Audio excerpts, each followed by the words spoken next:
மாவட்டத்தில் மழை காரணமாக வீட்டின் சுவர் இடிந்து விழுந்து விபத்திற்குள்ளானது.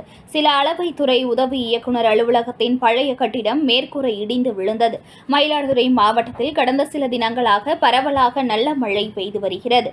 நேற்று மாலை துவங்கி விடிய விடிய கனமழை பெய்தது. இந்த மழை காரணமாக குத்தாலம் தாலுகா கோனேரி ராஜபுரம் கிராமத்தில் ராஜப்பன் என்பவரது வீட்டின் சுவர் இடிந்து விழுந்தது.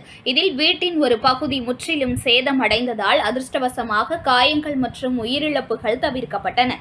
இதேபோல் மயிலாடுதுறை நில அளவைத்துறை உதவி இயக்குநர் அலுவலகத்தின் பழைய கட்டிடம் கோட்டாட்சியர் அலுவலக வளாகத்தில் இருந்தது. சமீபத்தில் இந்த அலுவலகம் மாவட்ட ஆட்சியர் அலுவலகத்திற்கு மாற்றம் செய்யப்பட்ட பிறகு கோப்புகள் பராமரிக்கும் இடமாக செயல்பட்டு வந்தது. இந்த நிலையில் மழை காரணமாக கட்டிடத்தின் மேற்கூரை இடிந்து விழுந்தது. அலுவலகம் தற்போது செயல்பாட்டில் இல்லை என்பதால் பெரும் சேதம் தவிர்க்கப்பட்டது.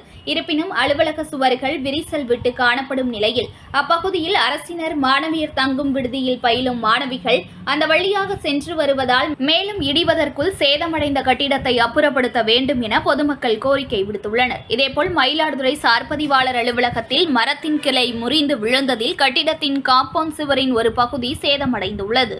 செய்திகளை உடனுக்குடன் தெரிந்து கொள்ள லைக் பண்ணுங்க, ஷேர் பண்ணுங்க, சப்ஸ்கிரைப் பண்ணுங்க, மறக்காம கமெண்ட் பண்ணுங்க.